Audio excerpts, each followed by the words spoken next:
Halo sobat, kembali ke channel ini dalam sesi materi public speaking.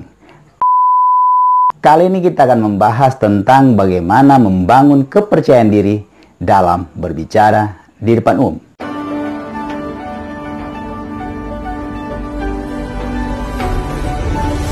Di sesi kali ini kita akan belajar bersama tentang bagaimana kiat-kiat dan tips serta trik untuk membangun kepercayaan diri kita dalam berbicara di depan umum.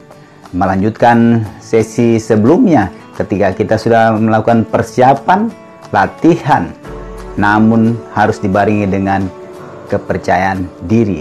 Kepercayaan diri ibarat finishing daripada persiapan, kemampuan, latihan, dan persiapan diri untuk tampil di depan umum secara baik dan menarik. Kita simak terus ya dalam materi kali ini. Bagaimana cara atau tips dan trik membangun kepercayaan diri bagi pembicara pemula, baik kawan-kawan pelajar, mahasiswa maupun pemuda, untuk bisa tampil dengan baik dan menarik saat berbicara di depan umum. Membangun kepercayaan diri itu bisa dilatih, dipersiapkan, dan diteruskan dengan pembelajaran terus-menerus. Perbaikan dari awal terus sampai menjadi mahir dan terbiasa ketika tampil di depan umum.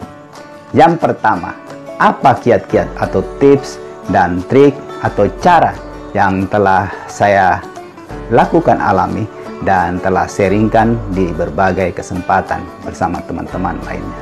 Yang pertama, cara untuk membangun kepercayaan diri yaitu kita mempunyai satu gambaran diri, penglihatan pikiran akan keberadaan atau eksistensi diri kita. Ini dulu yang harus dimulai. Ada satu gambaran yang utuh. Siapakah kita? Siapa diri kita? Sehingga kita memantaskan diri ketika tampil di depan umum. Gambaran diri ini merupakan satu pandangan yang holistik bahwa kita adalah pemenang, bukan pecundang. Kita adalah penampil yang baik.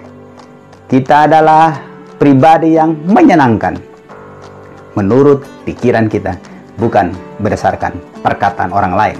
Ingat, waktu kecil ketika kita mulai berjalan, kita langsung berlari, memanjat, bahkan menaiki sesuatu hal yang lebih tinggi dari kita.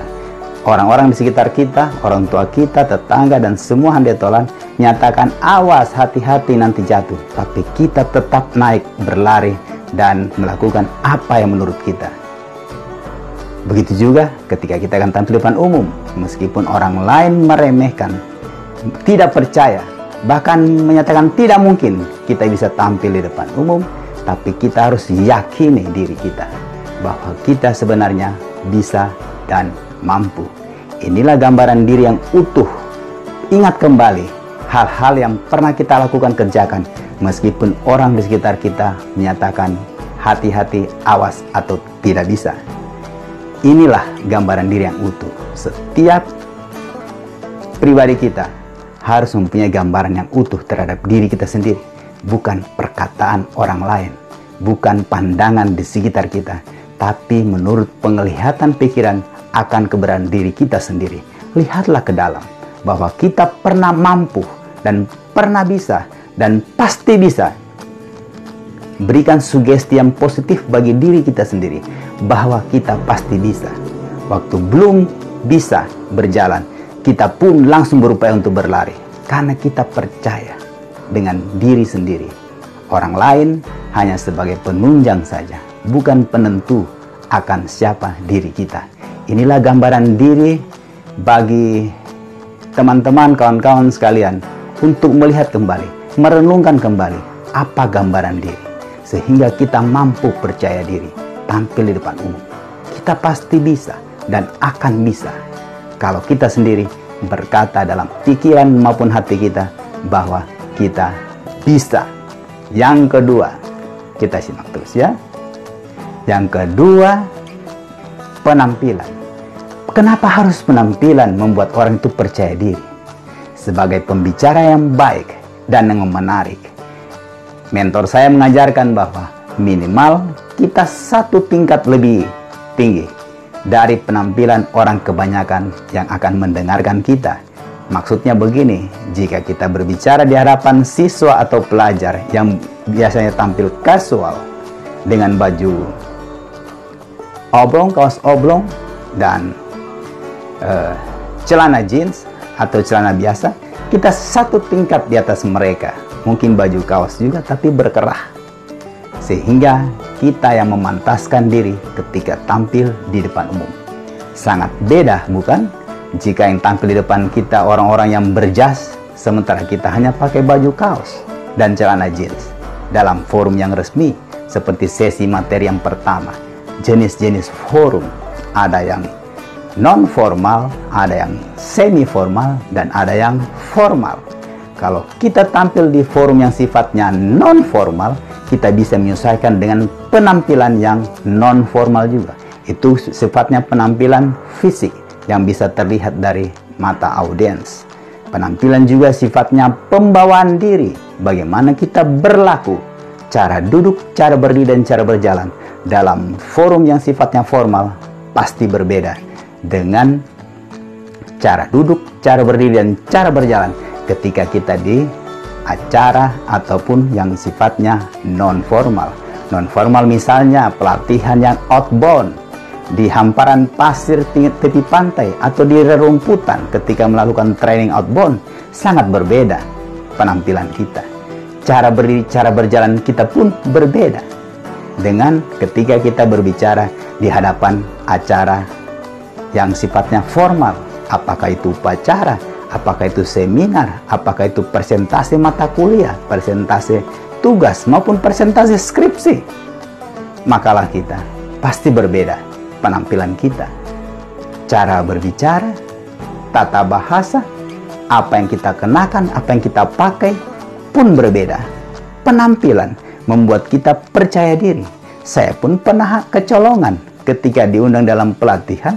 Saya berpakaian lebih formal, menggunakan kemeja lengan panjang, bahkan dasi dan semi jas.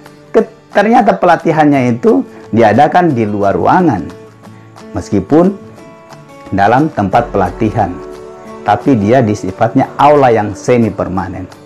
Kalau kita mengenakan pakaian lebih formal, bisa kita menurunkan sedikit dengan menggulung lengan panjang tersebut atau melepaskan jas ataupun dasi yang dilepaskan.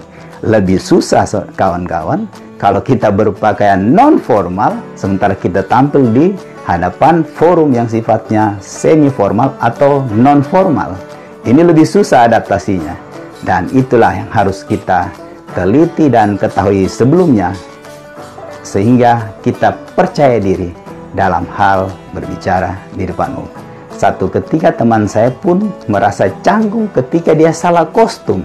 Tema acara, tema kegiatannya sifatnya merah semuanya. Karena corporate color atau warna perusahaan tersebut adalah merah. Ada ya perusahaan-perusahaan yang dominan warna perusahaannya seperti itu. Ada yang merah, ada yang kuning, dan sebagainya. Ternyata dia menggunakan pakaian yang kontras. Bahkan menggunakan warna pakaian yang merupakan tanda petik pesaing dari perusahaan tersebut. Ini merupakan satu kecolongan dan justru bisa menurunkan kepercayaan diri seseorang. Oleh karena itu, kepercayaan diri bukan sifat bawaan, bukan warisan ataupun turunan, tapi kepercayaan diri merupakan sesuatu yang bisa dikembangkan, dibangun, dan digunakan secara terus-menerus dalam pembelajaran yang tidak pernah berhenti. Yang ketiga, bagaimana cara kita membangun kepercayaan diri dalam berbicara di depan umum? Yes, harus berani salah, harus berani malu. Berani malu bukan berarti malu-maluin.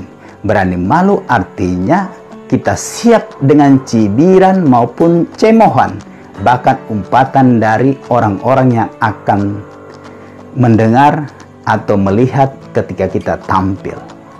Karena perkataan orang tersebut maupun ocehan cemohannya bukan sebagai satu ukuran bagi kita, tapi ukuran yang terpenting bagi kita ketika kita menguasai forum, menguasai panggung, dan menguasai acara maupun materi yang akan kita sampaikan.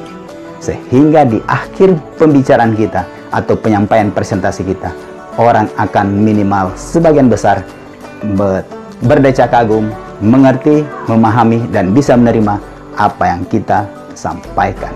Berani salah bukan berarti harus melakukan kesalahan. Berani salah adalah satu pembelajaran terus-menerus, perbaikan diri, sehingga semakin hari semakin kita tampil dengan terampil dan terlatih. Orang-orang besar pembicara hebat tentu tidak dimulai dengan sesuatu yang hebat. Mereka mulai dari hal-hal yang kecil. Keberhasilan besar dimulai dari langkah-langkah kecil untuk menata, belajar kembali, dan terus melangkah dalam hal pembelajaran terus-menerus. Oleh karena itu, kawan, berani salah, berani malu, justru membuat kita tampil tanpa beban. Kita tampil tanpa sungkan, karena kita menampilkan diri kita apa adanya. Dan sehingga orang-orang, audiens yang melihat, menangkap, dan mendengar apa yang kita tampilkan dan apa yang kita sampaikan, mereka melihat secara natural, inilah diri kita secara otentik. Dan seringkali justru orang-orang yang berani salah justru melakukan kesalahan lebih sedikit daripada orang-orang yang cenderung mau tampil sempurna dan melakukan hal yang selalu benar. Justru kadang membuat mereka terpenjara dalam hal melakukan sesuatu. Begitu juga dalam public speaking ini. Demikian dalam hal membangun kepercayaan diri saat tampil di depan umum, berbicara di depan umum. Yang pertama, gambaran diri kita yang positif. Gambaran diri positif akan membangkitkan energi positif dan membangun kepercayaan diri kita tampil di depan umum. Begitu juga dalam hal penampilan fisik maupun psikis. Psikologi sosial membuat kita bisa menguasai forum. Dan yang ketiga adalah berani salah, berani malu, karena kita siap melangkah, siap tampil di hadapan orang banyak, menampilkan diri kita yang utuh dan otentik, tampil apa adanya dan secara natural. Demikian tips dan trik maupun kiat-kiat dari saya bagaimana membangun kepercayaan diri kita saat tampil di depan umum. Terima kasih, semoga bermanfaat. Sampai jumpa di sesi materi berikut. Terima kasih, salam inspirasi.